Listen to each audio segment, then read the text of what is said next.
Global catastrophic risk. Wikipedia audio. A global catastrophic risk is a hypothetical future event which could damage human well-being on a global scale, even crippling or destroying modern civilization. An event that could cause human extinction or permanently and drastically curtail humanity's potential is known as an existential risk. Potential global catastrophic risks include anthropogenic risks and natural or external risks. Examples of technology risks are hostile artificial intelligence and destructive biotechnology or nanotechnology. Insufficient or malign global governance creates risks in the social and political domain, such as a global war, including nuclear holocaust, bioterrorism using genetically modified organisms, cyberterrorism destroying critical infrastructure like the electrical grid, or the failure to manage a natural pandemic. Problems and risks in the domain of Earth system governance include global warming, environmental degradation, including extinction of species, famine as a result of non-equitable resource distribution, human overpopulation, crop failures, and non-sustainable agriculture. Examples of non-anthropogenic risks are an asteroid impact event, a supervolcanic eruption, a lethal gamma-ray burst, a geomagnetic storm destroying electronic equipment, natural long-term climate change, or hostile extraterrestrial life. Philosopher Nick Bostrom classifies risks according to their scope and intensity. A global catastrophic risk is any risk that is at least global in scope, and is not subjectively imperceptible in intensity. Those that are at least transgenerational in scope and terminal in intensity are classified as existential risks. While a global catastrophic risk may kill the vast majority of life on Earth, humanity could still potentially recover. An existential risk, on the other hand, is one that either destroys humanity entirely or at least prevents any chance of civilization recovering. Bostrom considers existential risks to be far more significant. Classifications. Similarly, in Catastrophe, Risk and Response, Richard Posner singles out and groups together events that bring about utter overthrow or ruin on a global, rather than a local or regional scale. Posner singles out such events as worthy of special attention on cost-benefit grounds because they could directly or indirectly jeopardize the survival of the human race as a whole. Posner's events include meteor impacts, runaway global warming, grey goo, bioterrorism, and particle accelerator accidents. Researchers experience difficulty in studying near-human extinction directly, since humanity has never been destroyed before. While this does not mean that it will not be in the future, it does make modeling existential risks difficult, due in part to survivorship bias. Some survivalists stocking survival retreats with multiple-year food supplies. The Svalbard Global Seed Vault is buried 400 feet inside a mountain on an island in the Arctic. It is designed to hold 2.5 billion seeds from more than 100 countries as a precaution to preserve the world's crops. The surrounding rock is 6 degrees C, but the vault is kept at 18 degrees C by refrigerators powered by locally sourced coal. Bostrom identifies 4 types of existential risk. Bangs are sudden catastrophes, which may be accidental or deliberate. He thinks the most likely sources of bangs are malicious use of nanotechnology, nuclear war, and the possibility that the universe is a simulation that will end. Crunches are scenarios in which humanity survives but civilization is irreversibly destroyed. The most likely causes of this, he believes, are exhaustion of natural resources, a stable global government that prevents technological progress, or dysgenic pressures that lower average intelligence. Shrieks are undesirable futures. For example, if a single mind enhances its powers by merging with a computer, it could dominate human civilization. Bostrom believes that this scenario is most likely, followed by flawed superintelligence and a repressive totalitarian regime. Whimpers are the gradual decline of human civilization or current values. He thinks the most likely cause would be evolution changing moral preference, followed by extraterrestrial invasion.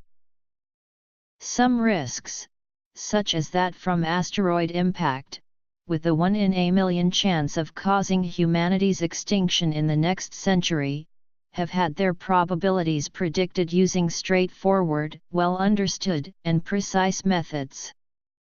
Similarly, the frequency of volcanic eruptions of sufficient magnitude to cause catastrophic climate change, similar to the Toba eruption, which may have almost caused the extinction of the human race, has been estimated at about 1 in every 50,000 years. The relative danger posed by other threats is much more difficult to calculate. In 2008, an informal survey of small but illustrious group of experts on different global catastrophic risks at the Global Catastrophic Risk Conference at the University of Oxford suggested a 19% chance of human extinction by the year 2100. The conference report cautions that the results should be taken with a grain of salt. In November 2017, a statement by 15,364 scientists from 184 countries indicated that increasing levels of greenhouse gases from use of fossil fuels, human population growth, deforestation, and overuse of land for agricultural production, particularly by farming ruminants for meat consumption, are trending in ways that forecast an increase in human misery over coming decades. The 2016 annual report by the Global Challenges Foundation estimates that an average American is more than 5 times more likely to die during a human extinction event than in a car crash. There are significant methodological challenges in estimating these risks with precision. Most attention has been given to risks to human civilization over the next 100 years, but forecasting for this length of time is difficult. The types of threats posed by nature may prove relatively constant, though new risks could be discovered. Anthropogenic threats, however, are likely to change dramatically with the development of new technology. While volcanoes have been a threat throughout history, nuclear weapons have only been an issue since the 20th century. Historically, the ability of experts to predict the future over these timescales has proved very limited. Man-made threats such as nuclear war or nanotechnology are harder to predict than natural threats, due to the inherent methodological difficulties in the social sciences. In general, it is hard to estimate the magnitude of the risk from this or other dangers, especially as both international relations and technology can change rapidly. Existential risks pose unique challenges to prediction, even more than other long-term events, because of observation selection effects. Unlike with most events, the failure of a complete extinction event to occur in the past is not evidence against their likelihood in the future, because every world that has experienced such an extinction event has no observers, so regardless of their frequency, no civilization observes existential risks in its history. These anthropic issues can be avoided by looking at evidence that does not have such selection effects, such as asteroid impact craters on the Moon, or directly evaluating the likely impact of new technology. Some scholars have strongly favored reducing existential risk on the grounds that it greatly benefits future generations. Derek Parfit argues that extinction would be a great loss because our descendants could potentially survive for 4 billion years before the expansion of the Sun makes the Earth uninhabitable. Nick Bostrom argues that there is even greater potential in colonizing space. If future humans colonize space, they may be able to support a very large number of people on other planets, potentially lasting for trillions of years. Therefore, reducing existential risk by even a small amount would have a very significant impact on the expected number of people who will exist in the future. Global catastrophic versus existential. Exponential discounting might make these future benefits much less significant. However, Rick Matheny has argued that such discounting is inappropriate when assessing the value of existential risk reduction. Some economists have discussed the importance of global catastrophic risks, though not existential risks. Martin Weitzman argues that most of the expected economic damage from climate change may come from the small chance that warming greatly exceeds the mid-range expectations, resulting in catastrophic damage.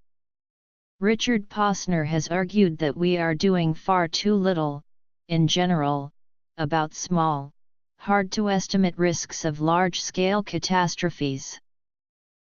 Numerous cognitive biases can influence people's judgment of the importance of existential risks, including scope insensitivity, hyperbolic discounting, availability heuristic, the conjunction fallacy, the affect heuristic, and the overconfidence effect.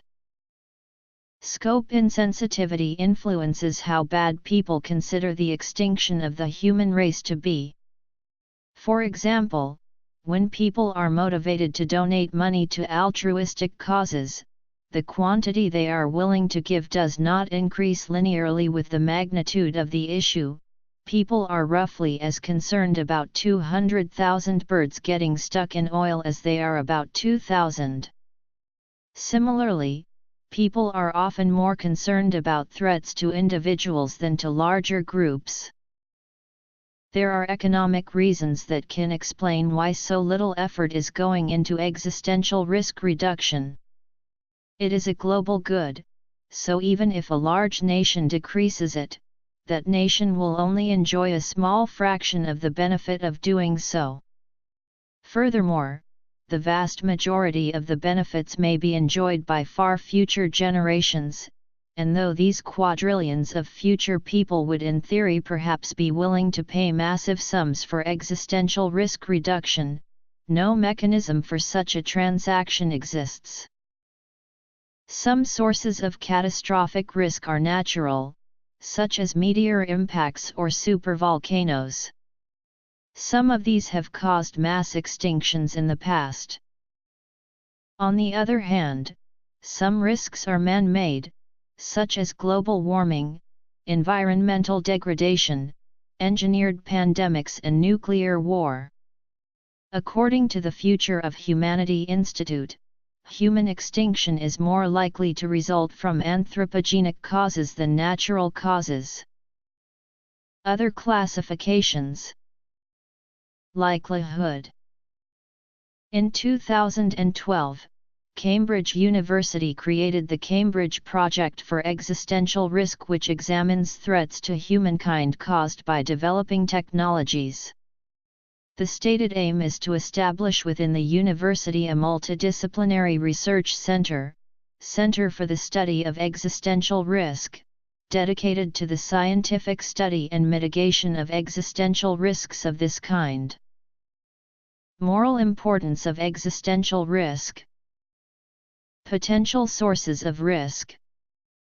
Anthropogenic. Artificial intelligence.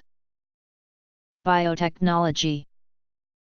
The Cambridge Project states that the greatest threats to the human species are man-made. They are artificial intelligence, global warming, nuclear war, and rogue biotechnology. It has been suggested that learning computers that rapidly become super intelligent may take unforeseen actions, or that robots would outcompete humanity. Because of its exceptional scheduling and organizational capability and the range of novel technologies it could develop, it is possible that the first Earth superintelligence to emerge could rapidly become matchless and unrivaled. Conceivably, it would be able to bring about almost any possible outcome, and be able to foil virtually any attempt that threatened to prevent it achieving its objectives. It could eliminate, wiping out if it chose, any other challenging rival intellects. Alternatively, it might manipulate or persuade them to change their behavior towards its own interests, or it may merely obstruct their attempts at interference. In Bostrom's book, Superintelligence, Paths, Dangers, Strategies, he defines this as the control problem. Werner Ving has suggested that a moment may come when computers and robots are smarter than humans. He calls this the singularity. He suggests that it may be somewhat or possibly very dangerous for humans. This is discussed by a philosophy called singularitarian. Cyber attack. Physicist Stephen Hawking, Microsoft founder Bill Gates and SpaceX founder Elon Musk have expressed concerns about the possibility that AI could evolve to the point that humans could not control it, with Hawking theorizing that this could spell the end of the human race. In 2009, experts attended a conference hosted by the Association for the Advancement of Artificial Intelligence to discuss whether computers and robots might be able to acquire any sort of autonomy, and how much these abilities might pose a threat or hazard. They noted that some robots have acquired various forms of semi-autonomy, including being able to find power sources on their own and being able to independently choose targets to attack with weapons. They also noted that some computer viruses can evade elimination and have achieved cockroach intelligence. They noted that self-awareness as depicted in science fiction is probably unlikely, but that there were other potential hazards and pitfalls. Various media sources and scientific groups have noted separate trends in differing areas which might together result in greater robotic functionalities and autonomy, and which pose some inherent concerns. Eliezer Yudkowsky believes that risks from artificial intelligence are harder to predict than any other known risks. He also argues that research into artificial intelligence is biased by anthropomorphism. Since people base their judgments of artificial intelligence on their own experience, he claims that they underestimate the potential power of AI.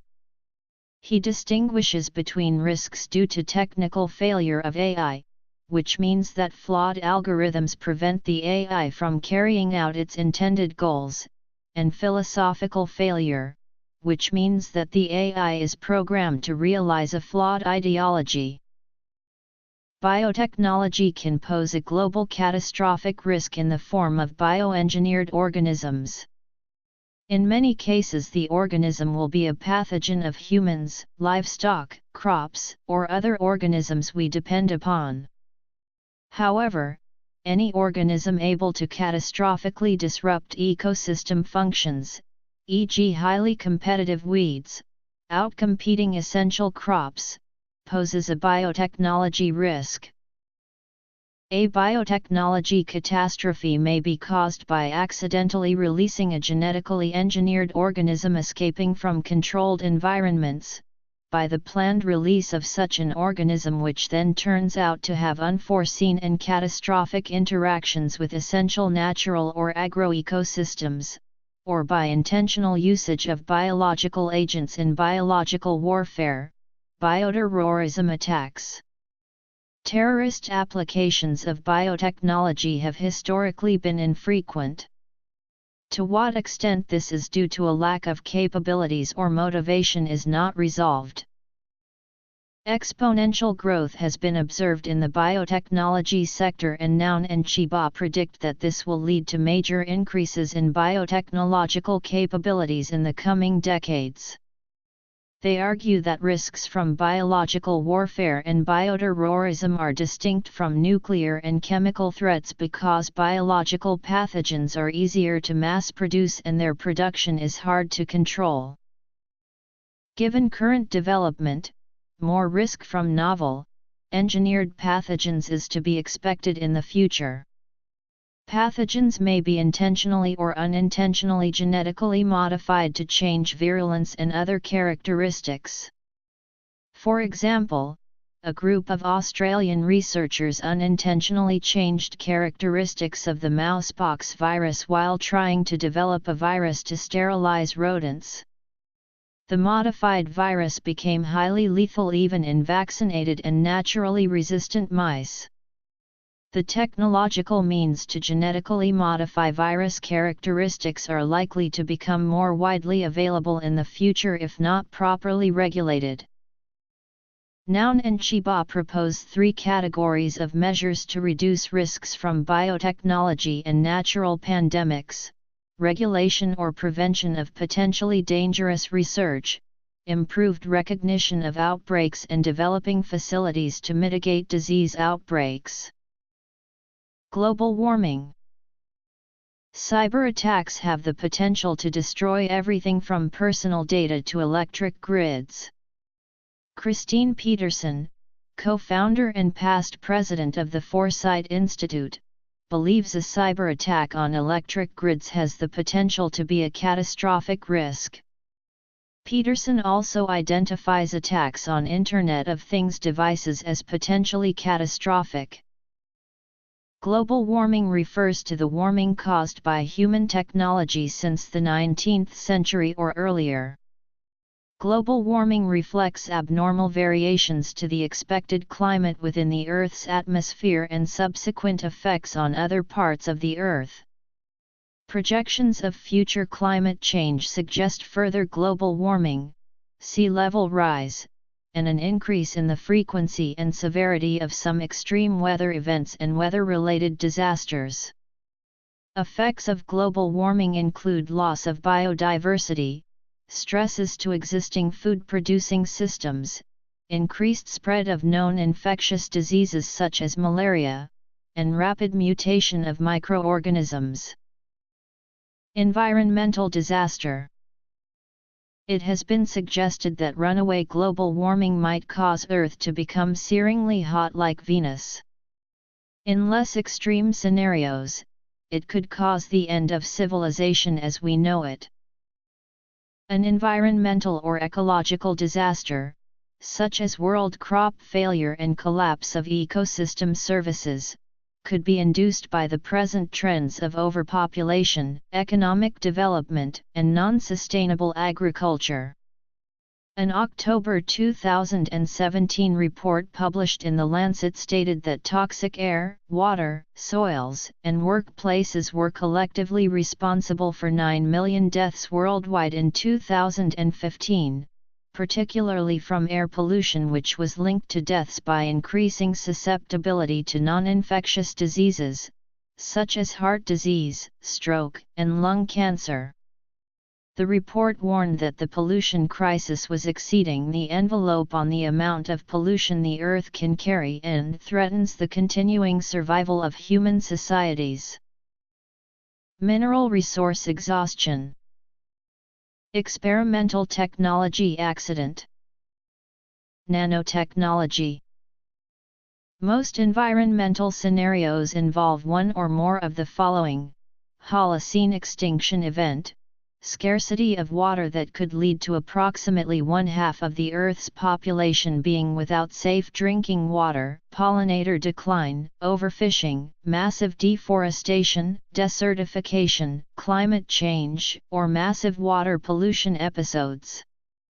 Detected in the early 21st century, a threat in this direction is colony collapse disorder, a phenomenon that might foreshadow the imminent extinction of the western honeybee. As the bee plays a vital role in pollination, its extinction would severely disrupt the food chain. Romanian-American economist Nicholas Georgescu, a progenitor in economics and the paradigm founder of ecological economics, has argued that the carrying capacity of Earth, that is, Earth's capacity to sustain human populations and consumption levels, is bound to decrease sometime in the future as Earth's finite stock of mineral resources is presently being extracted and put to use, and consequently, that the world economy as a whole is heading towards an inevitable future collapse, leading to the demise of human civilization itself.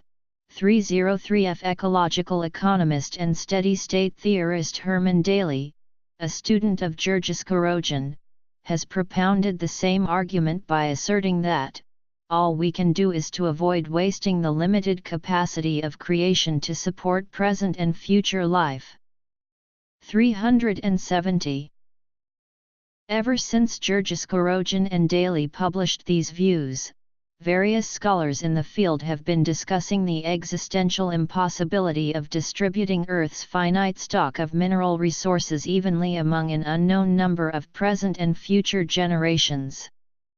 This number of generations is likely to remain unknown to us, as there is little way of knowing in advance if or when mankind will eventually face extinction. In effect, any conceivable intertemporal distribution of the stock will inevitably end up with universal economic decline at some future point. 253-256, 165, 168-171, 150-153, 106-109, 546-549, 142-145. Nick Bostrom suggested that in the pursuit of knowledge, humanity might inadvertently create a device that could destroy Earth and the solar system. Investigations in nuclear and high-energy physics could create unusual conditions with catastrophic consequences. For example, scientists worried that the first nuclear test might ignite the atmosphere. More recently, others worried that the RHIC or the Large Hadron Collider might start a chain reaction global disaster involving black holes, strangelets, or false vacuum states. These particular concerns have been refuted, but the general concern remains. Biotechnology could lead to the creation of a pandemic, chemical warfare could be taken to an extreme, nanotechnology could lead to grey goo in which out-of-control self-replicating robots consume all living matter on Earth while building more of themselves in both cases, either deliberately or by accident. Many nanoscale technologies are in development or currently in use.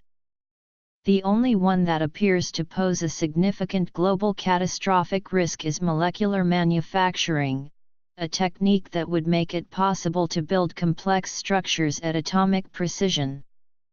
Molecular manufacturing requires significant advances in nanotechnology, but once achieved could produce highly advanced products at low costs and in large quantities in nanofactories of desktop proportions.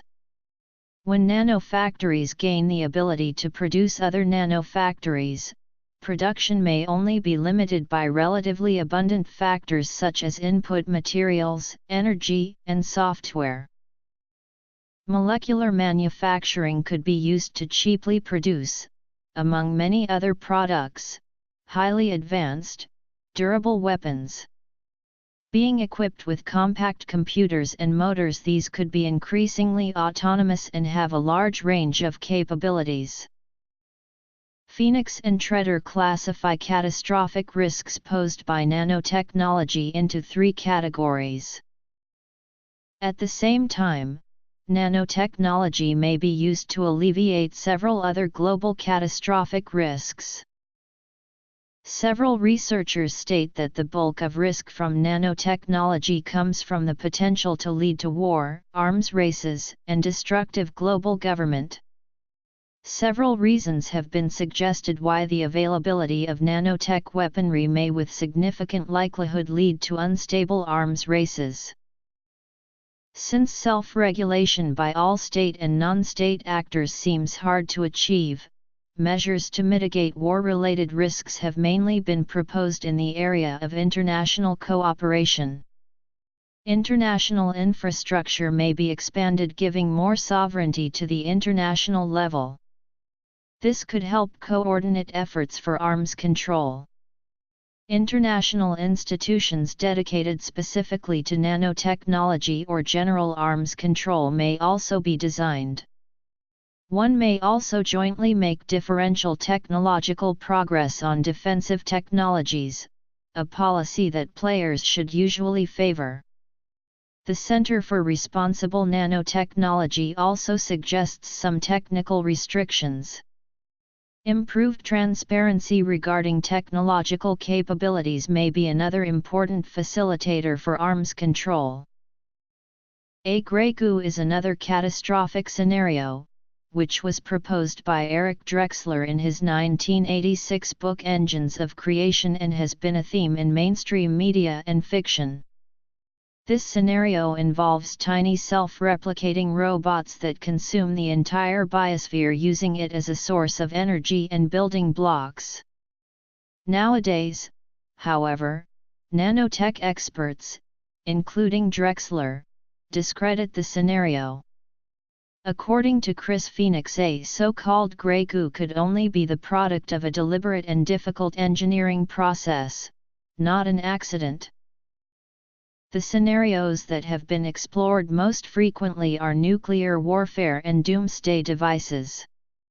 Although the probability of a nuclear war per year is slim, Professor Martin Hellman has described it as inevitable in the long run.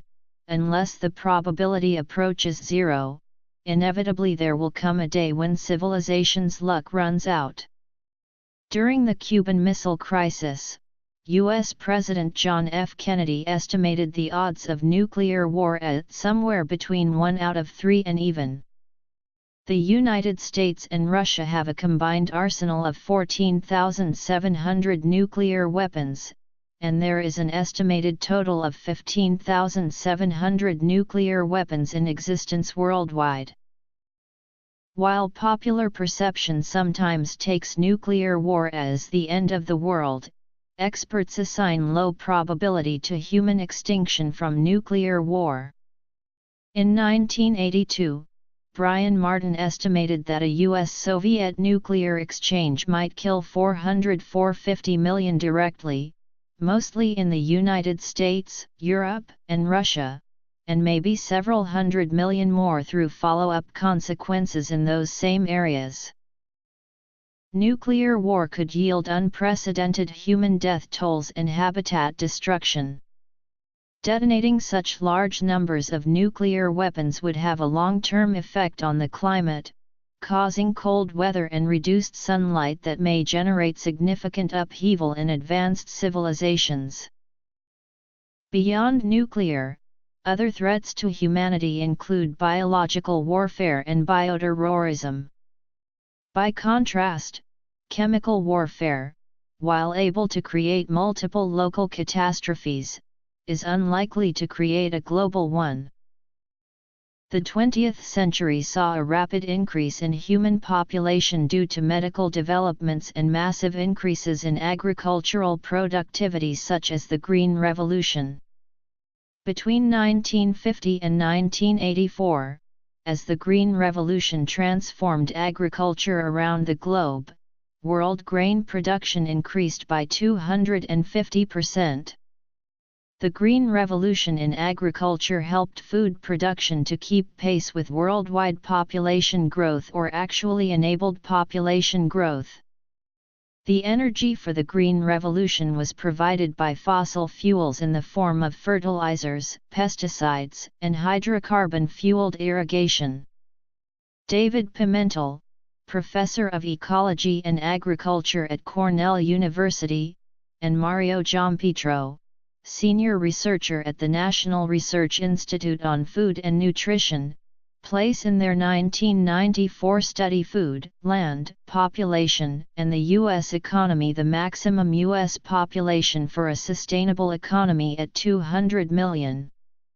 To achieve a sustainable economy and avert disaster, the United States must reduce its population by at least 1/3, and world population will have to be reduced by 2/3, says the study. The authors of this study believe that the mentioned agricultural crisis will begin to impact us after 2020, and will become critical after 2050.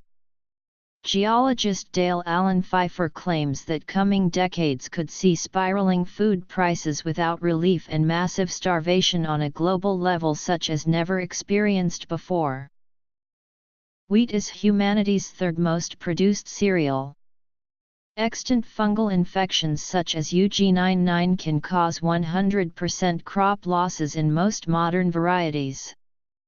Little or no treatment is possible and infection spreads on the wind.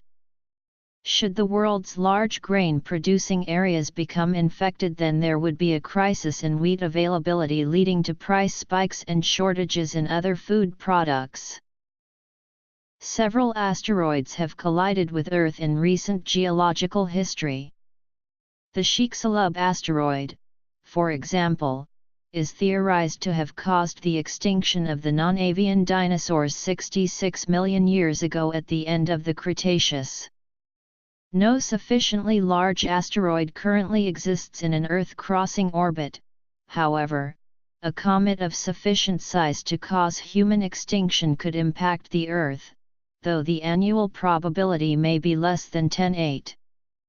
Geoscientist Brian Toon estimates that a 60-mile meteorite would be large enough to incinerate everybody. Asteroids with around a 1-kilometer diameter have impacted the Earth on average once every 500,000 years. These are probably too small to pose an extinction risk, but might kill billions of people. Larger asteroids are less common. Small near-Earth asteroids are regularly observed. As of 2013, SpaceGuard estimates it has identified 95% of all NEOs over 1 kilometer in size. In 1.4 million years, the star Gliese 710 is expected to start causing an increase in the number of meteoroids in the vicinity of Earth when it passes within 1.1 light-years of the Sun, perturbing the Oort cloud. Dynamic models by Garcia Sanchez predict a 5% increase in the rate of impact. Objects perturbed from the Oort cloud take millions of years to reach the inner solar system. Extraterrestrial life could invade Earth either to exterminate and supplant human life, enslave it under a colonial system, steal the planet's resources, or destroy the planet altogether. Although evidence of alien life has never been documented, scientists such as Carl Sagan have postulated that the existence of extraterrestrial life is very likely. In 1969, the Extraterrestrial Exposure Law was added to the United States Code of Federal Regulations in response to the possibility of biological contamination resulting from the U.S. Apollo space program. It was removed in 1991. Scientists consider such a scenario technically possible, but unlikely. An article in the New York Times discussed the possible threats for humanity of intentionally sending messages aimed at extraterrestrial life into the cosmos in the context of the SETI efforts. Several renowned public figures such as Stephen Hawking and Elon Musk have argued against sending such messages on the grounds that extraterrestrial civilizations are probably technologically far more advanced than humanity and could pose an existential threat to humanity. Climate change refers to a lasting change in the Earth's climate. The climate has ranged from ice ages to warmer periods when palm trees grew in Antarctica. It has been hypothesized that there was also a period called Snowball Earth when all the oceans were covered in a layer of ice. These global climatic changes occurred slowly, prior to the rise of human civilization about 10,000 years ago near the end of the last major ice age when the climate became more stable. However, abrupt climate change on the decade time scale has occurred regionally. Since civilization originated during a period of stable climate, a natural variation into a new climate regime could pose a threat to civilization. In the history of the Earth, many ice ages are known to have occurred. More ice ages will be possible at an interval of 40,000–100,000 years. An ice age would have a serious impact on civilization because vast areas of land could become uninhabitable. It would still be possible to live in the tropical regions, but with possible loss of humidity and water. Currently, the world is existing in an interglacial period within a much older glacial event. The last glacial expansion ended about 10,000 years ago, and all civilizations evolved later than this. Scientists do not predict that a natural ice age will occur anytime soon. A number of astronomical threats have been identified. Massive objects, e.g. a star, large planet, or black hole, could be catastrophic if a close encounter occurred in the solar system. In April 2008, it was announced that two simulations of long-term planetary movement, one at Paris Observatory and the other at University of California, Santa Cruz, indicate a 1% chance that Mercury's orbit could be made unstable by Jupiter's gravitational pull sometime during the lifespan of the Sunday. Were this to happen, the simulations suggest a collision with Earth could be one of four possible outcomes. If Mercury were to collide with Earth, all life on Earth could be obliterated entirely.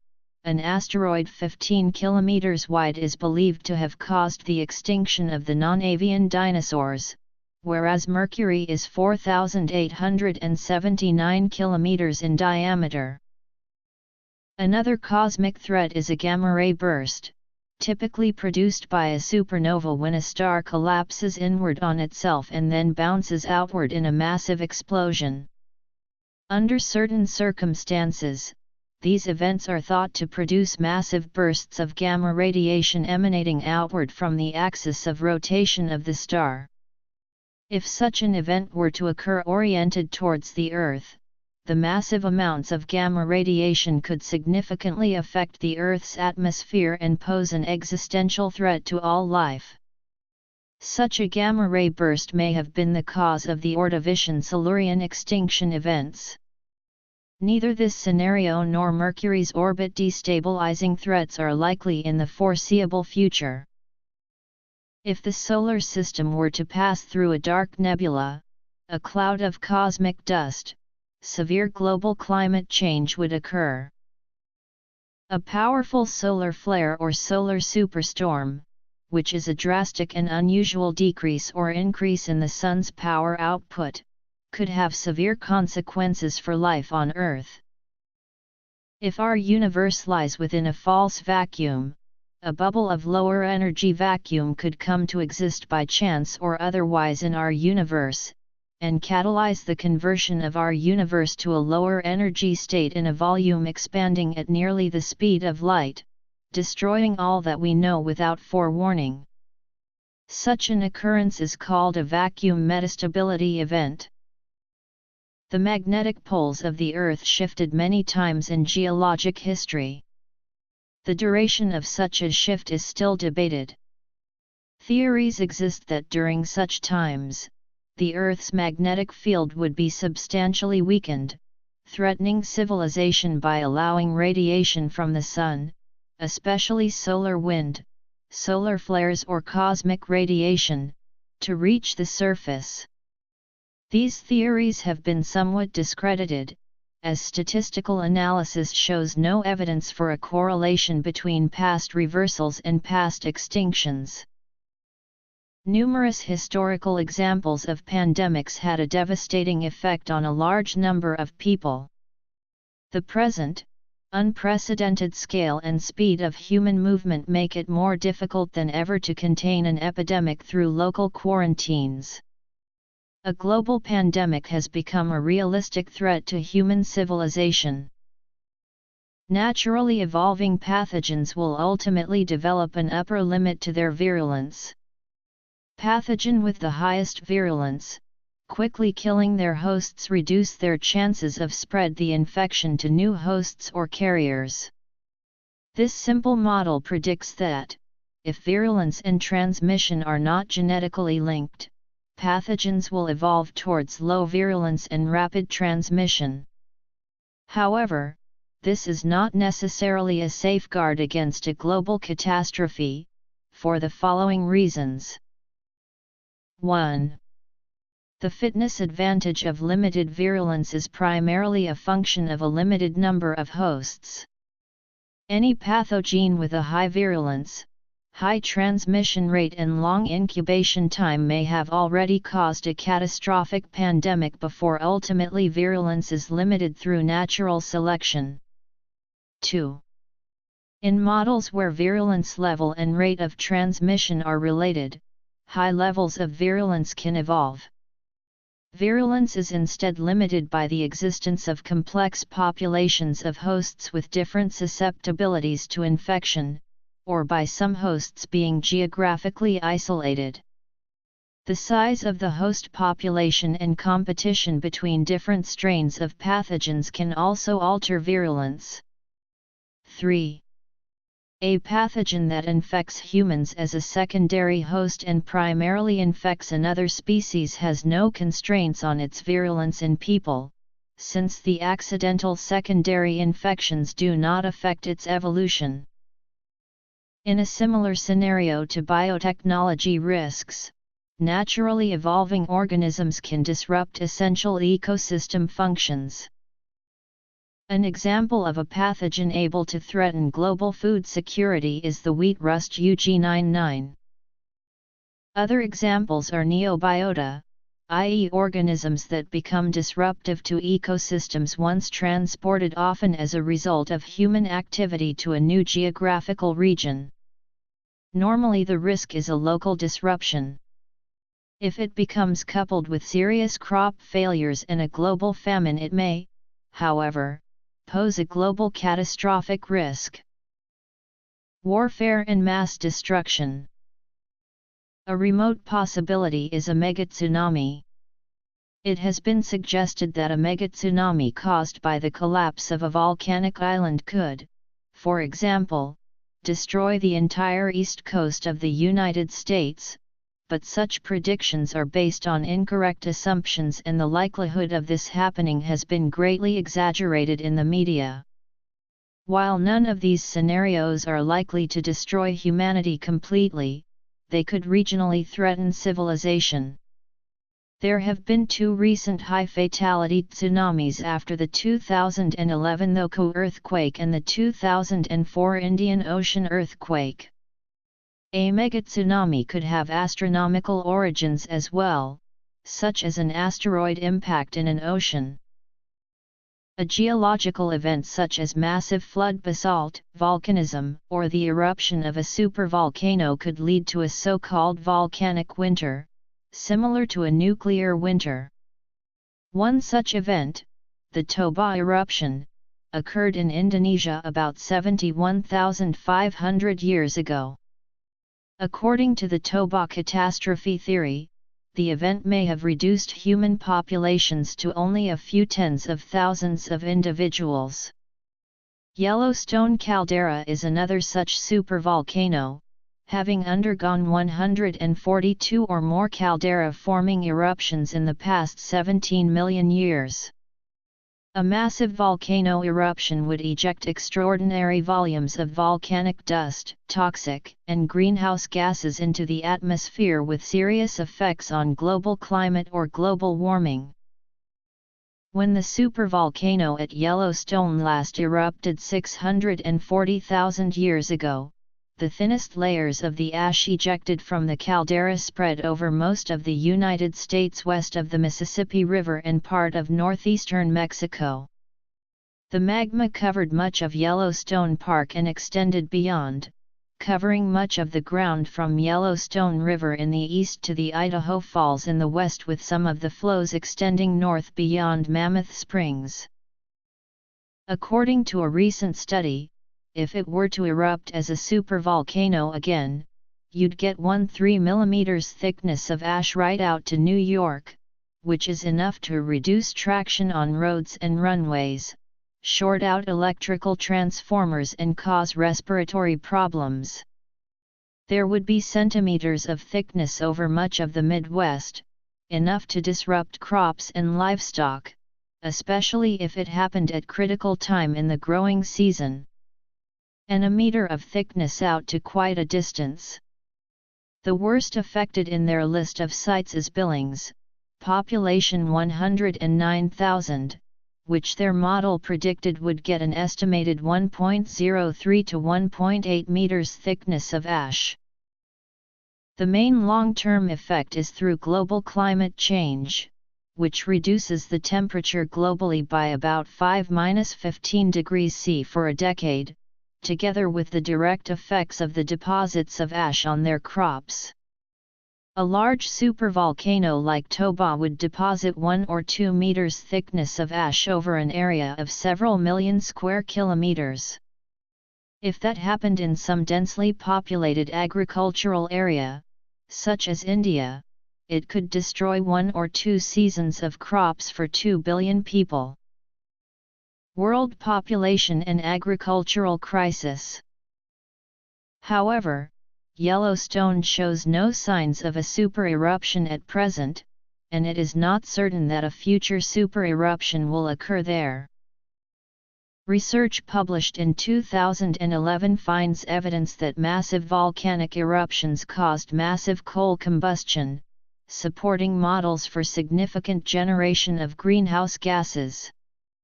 Researchers have suggested that massive volcanic eruptions through coal beds in Siberia would generate significant greenhouse gases and cause a runaway greenhouse effect. Massive eruptions can also throw enough pyroclastic debris and other material into the atmosphere to partially block out the sun and cause a volcanic winter, as happened on a smaller scale in 1816 following the eruption of Mount Tambora, the so-called year without a summer. Such an eruption might cause the immediate deaths of millions of people several hundred miles from the eruption, and perhaps billions of deaths worldwide, due to the failure of the monsoon, resulting in major crop failures causing starvation on a massive scale. Non-anthropogenic. A much more speculative concept is the Verne shot, a hypothetical volcanic eruption caused by the buildup of gas deep underneath a craton. Such an event may be forceful enough to launch an extreme amount of material from the crust and mantle into a suborbital trajectory. Planetary management and respecting planetary boundaries have been proposed as approaches to preventing ecological catastrophes. Within the scope of these approaches, the field of geoengineering encompasses the deliberate large-scale engineering and manipulation of the planetary environment to combat or counteract anthropogenic changes in atmospheric chemistry. Space colonization is a proposed alternative to improve the odds of surviving an extinction scenario. Solutions of this scope may require megascale engineering. Food storage has been proposed globally, but the monetary cost would be high. Furthermore, it would likely contribute to the current millions of deaths per year due to malnutrition. Asteroid impact. Extraterrestrial invasion. Precautions being taken include: insufficient global governance creates risks in the social and political domain, but the governance mechanisms develop more slowly than technological and social change. There are concerns from governments, the private sector, as well as the general public about the lack of governance mechanisms to efficiently deal with risks, negotiate and adjudicate between diverse and conflicting interests. This is further underlined by an understanding of the interconnectedness of global systemic risks. The Bulletin of the Atomic Scientists is one of the oldest global risk organizations, founded after the public became alarmed by the potential of atomic warfare in the aftermath of World War II. It studies risks associated with nuclear war and energy and famously maintains the doomsday clock established in 1947. The Foresight Institute examines the risks of nanotechnology and its benefits. It was one of the earliest organizations to study the unintended consequences of otherwise harmless technology gone haywire at a global scale. It was founded by K. Eric Drexler, who postulated grey goo. Natural climate change, cosmic threats, geomagnetic reversal, global pandemic, naturally arising pathogens and neobiota, megatsunami, volcanism, precautions and prevention, global catastrophic risks and global governance. Organizations. Notes. Beginning after 2000, a growing number of scientists, philosophers, and tech billionaires created organizations devoted to studying global risks both inside and outside of academia. Independent non-governmental organizations include the Machine Intelligence Research Institute, which aims to reduce the risk of a catastrophe caused by artificial intelligence and the singularity. The top donors include Peter Thiel and Jed McCaleb. The Lifeboat Foundation funds research into preventing a technological catastrophe. Most of the research money funds projects at universities. The Global Catastrophic Risk Institute is a think tank for all things catastrophic risk. It is funded by the NGO Social and Environmental Entrepreneurs.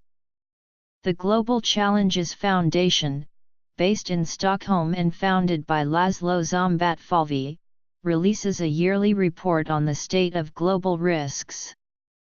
The Future of Life Institute aims to support research and initiatives for safeguarding life considering new technologies and challenges facing humanity. Elon Musk is one of its biggest donors. The Nuclear Threat Initiative seeks to reduce global threats from nuclear, biological, and chemical threats, and containment of damage after an event. It maintains a Nuclear Material Security Index. University-based organizations include the Future of Humanity Institute, which researches the questions of humanity's long-term future, particularly existential risk. It was founded by Nick Bostrom and is based at Oxford University. The Centre for the Study of Existential Risk is a Cambridge-based organization which studies four major technological risks: artificial intelligence, biotechnology, global warming and warfare. All are man-made risks. As Hub Price explained to the AFP news agency, it seems a reasonable prediction that sometime in this or the next century intelligence will escape from the constraints of biology. He added that when this happens, we're no longer the smartest things around, and will risk being at the mercy of machines that are not malicious, but machines whose interests don't include us. Stephen Hawking is an acting advisor. The Millennium Alliance for Humanity and the Biosphere is a Stanford University-based organization focusing on many issues related to global catastrophe by bringing together members of academic and the humanities. It was founded by Paul Ehrlich among others. Stanford University also has the Center for International Security and Cooperation, focusing on political cooperation to reduce global catastrophic risk. Other risk assessment groups are based in or are part of governmental organizations.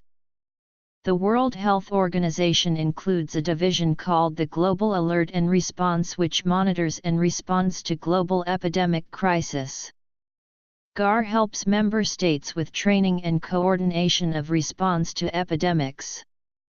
The United States Agency for International Development has its Emerging Pandemic Threats Program, which aims to prevent and contain naturally generated pandemics at their source. The Lawrence Livermore National Laboratory has a division called the Global Security Principal Directorate, which researches on behalf of the government issues such as biosecurity, counterterrorism, etc.